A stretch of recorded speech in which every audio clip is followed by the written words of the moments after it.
They are the hunters of the night, the defenders of the steppes. They lurk and they patrol where others dare not. Before the Ajati came, they were the sole defenders of Arrarsyn. Hello everyone and welcome back to the channel for this, the next episode of the Protector Races mini-series, and in some cases this is actually going to be the penultimate one. And today we are looking at the Kirindrek.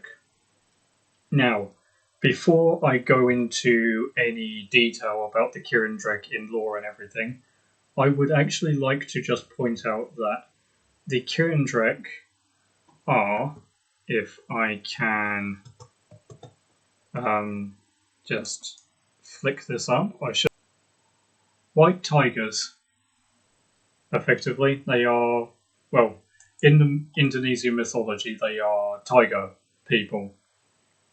But the way that I have done it is that they are almost white and grey tigers, and part of the reason for that is, yes, they've got a small portion of desert, but most of their land is snow and steppe. So having sort of it made more sense for me, and also because white tigers are awesome. But anyway, the Kirindrek emerged at the exact same time as the other protector races. They didn't emerge alone, because when they did come up, Arrarsyn was connected to Destinal, and it was connected, for any curiosity, through this link here. This used to be connected, as did Arrarsyn to Tartak, as well as elements of this to Shah. There were 3 interlocking connective points, so you could argue that once upon a time, most of this part of the Sapphire Ocean, if I just quickly get something to just scribble on here with.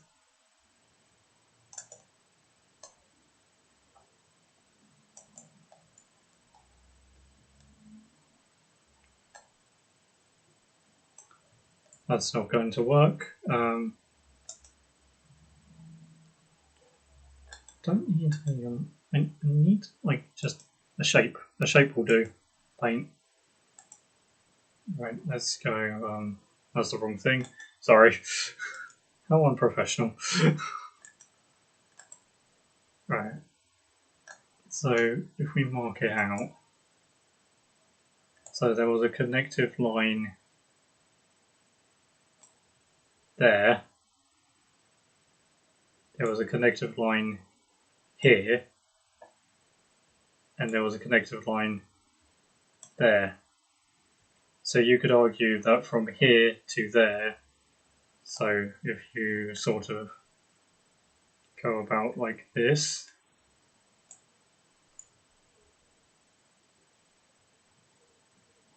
hello, it's not, there we go, like that, that could have been an entirely other part of the connected land that fell in the severing of Arrarsyn.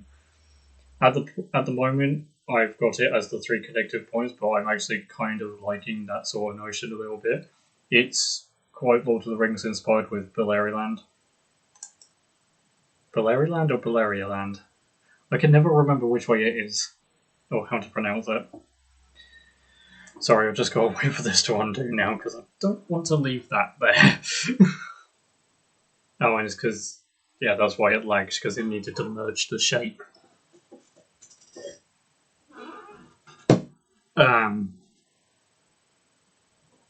But yes, whilst this is undoing, the Kirindrek have a bit of a different system to the other protector races. They have a caste system, and that kind of plays into how they developed as a people. They emerged at a few different areas around Arrarsyn, and there were portions that ventured up into the north.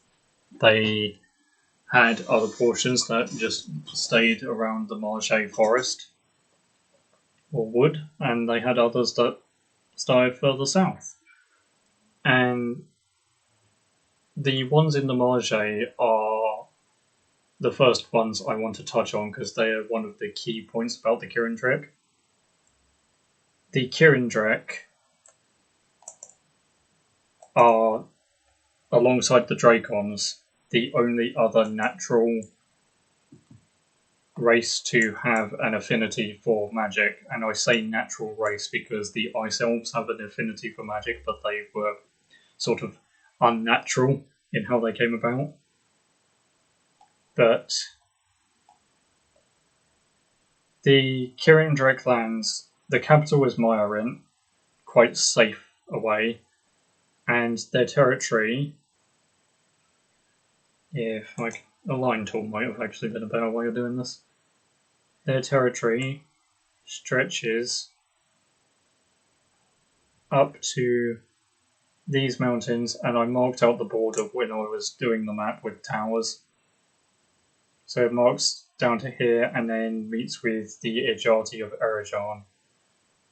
So this is their land, effectively.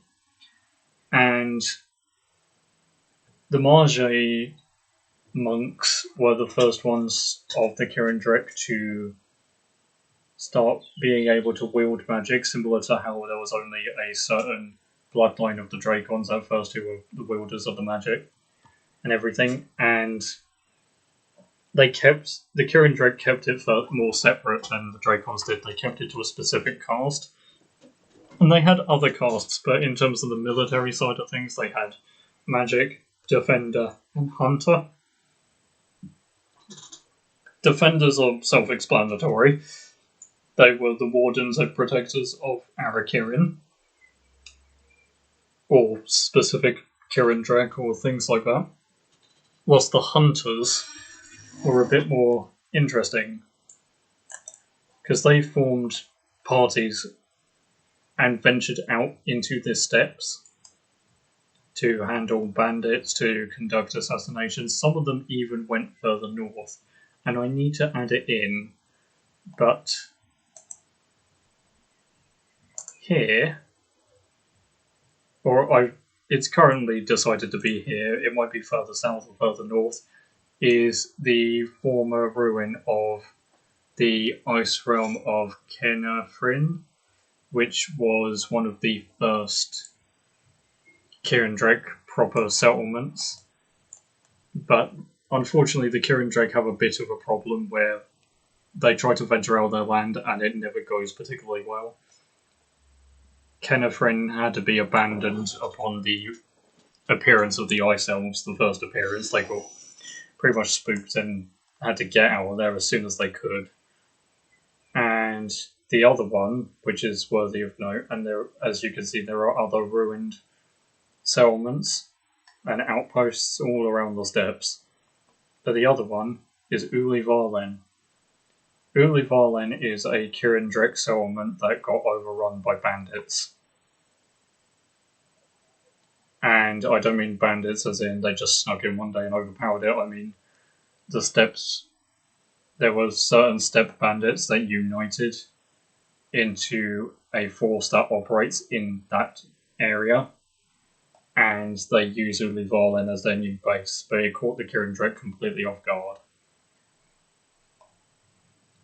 But what makes the Kirindrek magic different to the Dracon is that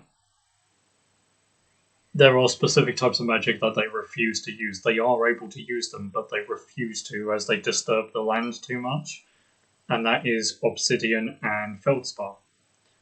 They will not disturb the dead through obsidian, and they will not use the natural forces of feldspar to their power. They still use emerald, ruby, and sapphire, but they also have something else, and this was a specific gift that they got given by Amendiel, and that is Agate. Agate magic is arcane, effectively. It is probably one of the most powerful, pure power energy type magics, and probably the only real one. And it is only specific Kirindrek that train in that. Very, very specific. There are 2 temples. There's one there and one there.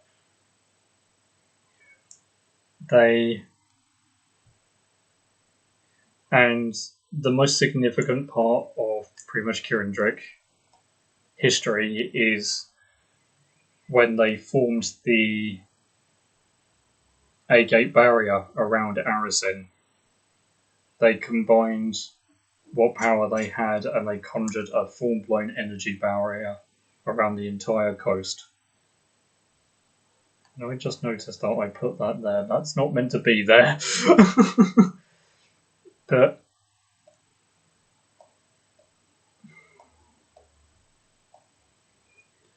so the entirety of Arrarsyn then had a barrier put around it. And aside from odd bits of trade out of Garrelane and other places like that, or the Agility, so aside from this pretty much portion, the rest of Arrarsyn got completely cut off. And yeah, it's a similar vein to what happened with the Ruby Mist. The Kirindrek did this because it was in the aftermath of when the Ice Elves attempted to corrupt Nisothyr, the Dark Dragon, one of the most powerful creatures in Aphalas. And the fact that they almost came close to succeeding with that is why they did the barrier in the first place. And I mean, the Kirindrek have the power to take that barrier down at any point, but they're also the ones who have to maintain it, which is always challenging for them. But their whole operative sort of focus as a faction, as a force, I mean, they're literally known as the God Realm of Arrarsyn. It's very, very similar to the roles of the Agility on, well, both. Maybe not so much Arrarsyn, but more so Shar, and definitely the Forest Dwarfs on Shar, where they are there to try and watch out and keep an eye on what is happening. Because in terms of relationships, they are the arch enemies of the Ice Elves, effectively. The Ice Elves have the objective of just trying to take Arrarsyn for Senetvia, and through any real means, and the Kirindrek are their primary adversaries for that. The Fayuk humans are a bit of an awkward one, because I'm not going to say that the Kirindrek haven't had issues that have drawn blood between those two, because they have. It's more of the case of the Fayuk tend to keep to themselves, but it tends to be they help each other when it's convenient, more than when they want to. And their primary ally is the Agility, in terms of Arrarsyn. But they do also, and this is where the Hunter caste come in particular, because the Hunters also serve as guides and protectors. And the whole politics of the Steppe of Arrarsyn is messy, to say the least. Aphalas is a place that very few dare go because it's very unpredictable in what they do. Vanillon is the only foothold Nagrasak has on the continent. So this is not a Aphalas versus Nagrasak kind of thing like Shar, Destiny, and to an extent the Twin Isles are. No, this is primarily Protector races versus Senetvia. But you've got the Vanillin in there. You've got Ulivalin again, which is bandit territory. You've got Beckelzane, Darnaroth, and Daelanir, which are 3 settlements that kind of fall in the middle.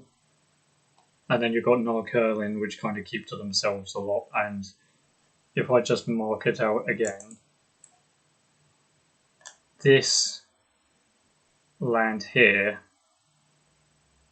is known as the nomad territory for the Lost One tribe.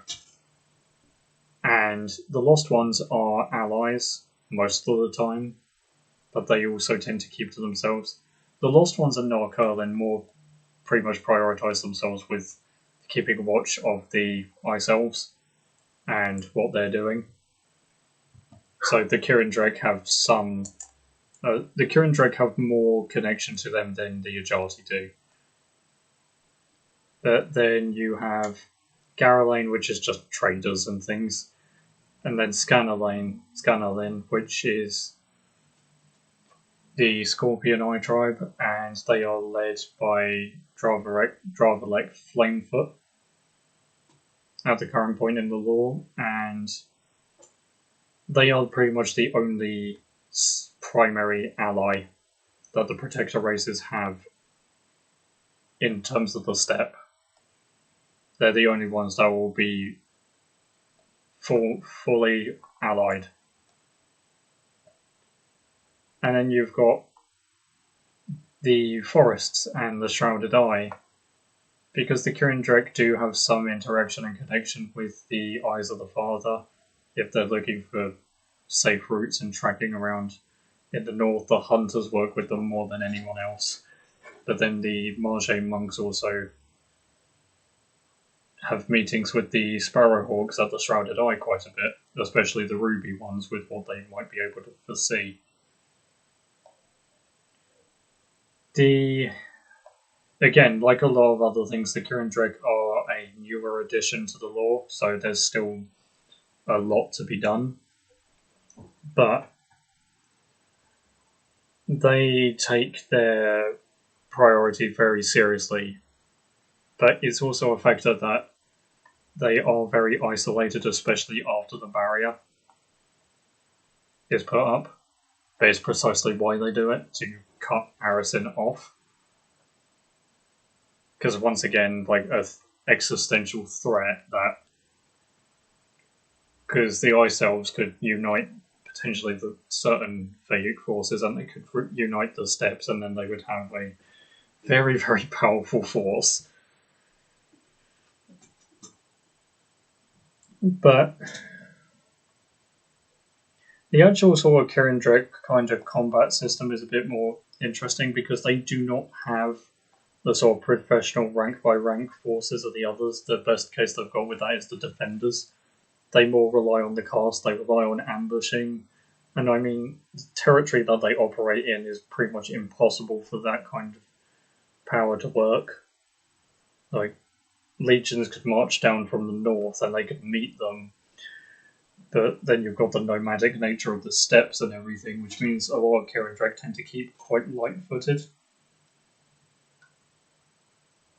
They, in terms of their relations though with other places, that's where the Isle of Myrjorn comes in. It is the only Kirindrek land outside of Arrarsyn, and there are also Kirindrek Amethyst Protectors, because this was a joint effort by the two magically affinity protector races, the Kirindrek and the Dracons. So they worked closely together. So the bottom line of it is, if you had to ask who are the Kirindrek's primary allies in Aphalas, it is the Ajati and the Dracons. And even the Dracon side of it is fairly limited, but they have next to no interaction with the destinal humans. They, en masse, they have some cases, and there's a lot of different stories of the humans in the steppes and that, so they have some interaction with them, especially around the Sparrow Knight saga and things like that. but their primary interactions are with the Fayoun. They have absolutely no interaction with the dwarves of Alaros. They have no interaction with the trolls either. And barely any with the wood elves. They largely... The Kirindrek are not... They're not as single-minded as the trolls, but they're singular in their task. Their task is to protect Arrarsyn, whether it's from the steppes or from the ice elves or even the Fayoun or another threat. But they are arguably also one of the most powerful races in all of Aphalas just by the fact that they can wield the A-gate magic and they are the only people who can. But that also puts a massive target on their back. And there are loads of cases of the ice elves when they're trying to undergo missions or if they've got schemes or things that they try to kidnap Kirindrek mages and things, because the Kirindrek, whilst they can be corrupted, it is very tough. The Ajati and the Dracons are still the only ones who cannot be corrupted. The Kirindrek are probably the closest to that whilst still being able to get corrupted. So they're the closest to that point of being able to cross over and say, we are uncorruptible. No, they are. Their actual land is fairly grass and hill based. I know it doesn't really show it on this map, but this map's a parchment map, so it's a bit more difficult. I mean, they have the Arrarsyn sands, but the Serpent's Coil marks the border of that. And the Serpent's Coil is literally the name of this hill section because of the way it's shaped and how it angles. But it's one of those ironic things where, as much as the Kirindrek do have a lot against them, in terms of the steppes and things like that, they probably actually have one of the safest capitals in all of Aphalas. It is tucked away far out, and especially when they put up the Aphalas barrier, it became just shielded from any potential coastal threat. And I mean, the only threat that could come from this way, with any measure of doubt, is Tonreef. Or the Tourmaline pirates. Tourmaline Sapphire pirates, because the Dark Elves would not be able to get up there without massive naval skirmishes. And Senevia's legions are too far out.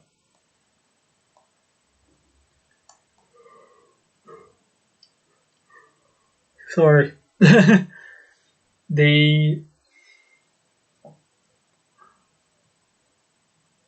If I actually had to rank the Kirindrek,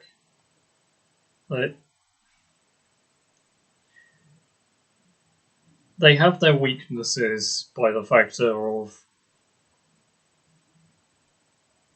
they would not be well equipped to try and take on Nagrasak in the same sort of area that Alaros is for the dwarves. They wouldn't be able to do it. It's just not their style.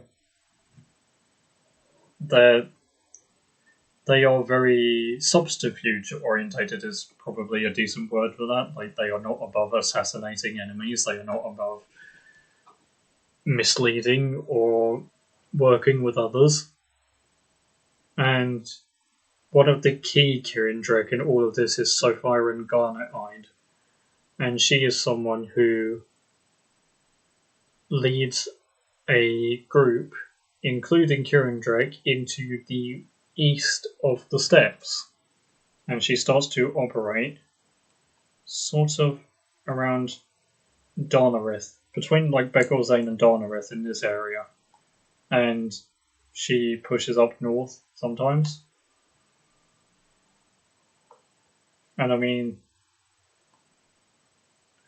the steppes are a bit of Aphalas that I think are always going to be constantly in flux. there are a couple of times where they do get united for a common cause, but those are very rare. And yeah, I think the worst nightmare for the Kirindrek though would be if the Ice Elves were able to get the Faerun and the Steppes to work together, because the Steppes could, firstly, they could cut off the Ajati from being able to lend significant support, whilst also being able to push into Arrarsyn or using the Uli Varland bandits. I mean, the layout of the Kirindrek home is that they only have 4 major settlements. They've got Myrint, Myrjay, Yolivane, and Uliren. Uliren and Yolivane are the military hubs. They're on the front line, they are the more militarized ones. Myrjay and Myrint are the more safer, calmer ones that tie to like trade and things like that, or magic, or all these different things. So they are very selective, unlike a lot of other places, about the roles of each of their regions and groups, their castes. And their weaponry varies. They use bows, they use curved blades, they use all sorts. I mean, they are tiger people, so they literally have claws and fangs as well, which they are not above using if it comes down to it. Because the other point of reference is Arrarsyn as a whole is, aside from Vanillin, it's relatively empty of demons. So it's more of, there's corrupted creatures in there, like a lot of Kirindrek fall victim and get corrupted by the Ice Elves, and they turn into these sort of creatures that I want to be inspired by saber-toothed tigers in some extent, but I haven't quite decided how they're going to look yet, except for the fact that they're the grey white fur will sort of wither. But yes, I would say that, because the other part of it in a lot of cases is throughout their history they participate in various events. They participate in the demon wars and things like that, but they don't participate as much when it comes to dealing with Nagrasak, because of the factor that, and this is the difference between them and the trolls per se, is the factor that the Kirindrek don't necessarily deal with Nagrasak because of the distance and the difference of priorities. The trolls don't necessarily deal with them because it's a mix of they are way too cautious or they are way too stubborn to flee from their task. But it's a nice little idea in Arrarsyn, because you've got the more sort of bestial protector races. You've got the Ajati, who are the winged humanoids with talons instead of their hands and feet, or talons on their hands and feet instead of like fingers. And then you've got the Kirindrek, who are based off the Sindaku, who are tiger people. So it's a nice little united front there.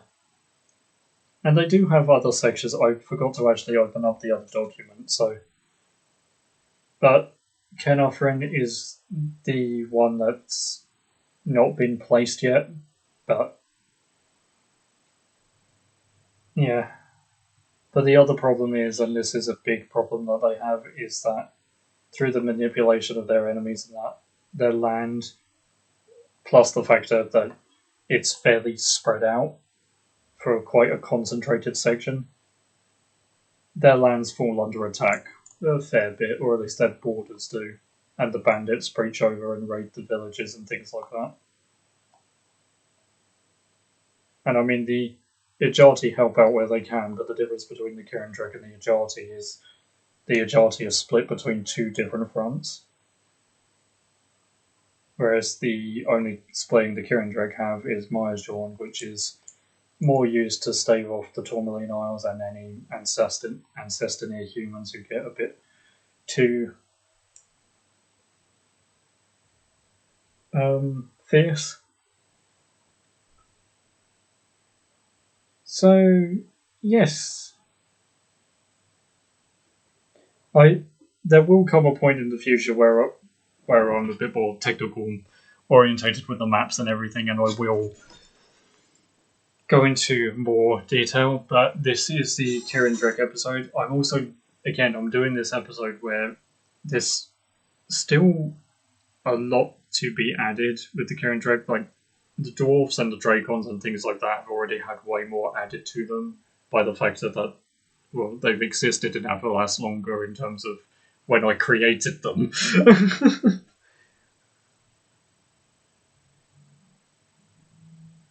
So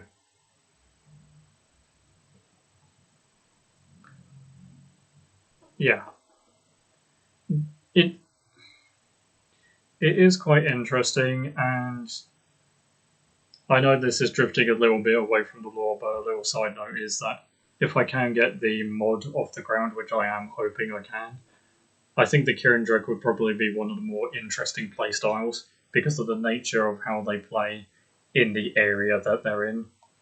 It's going to be probably one of the most unique ones. But yes. Well, thank you all for tuning in. And this, again, was the penultimate episode.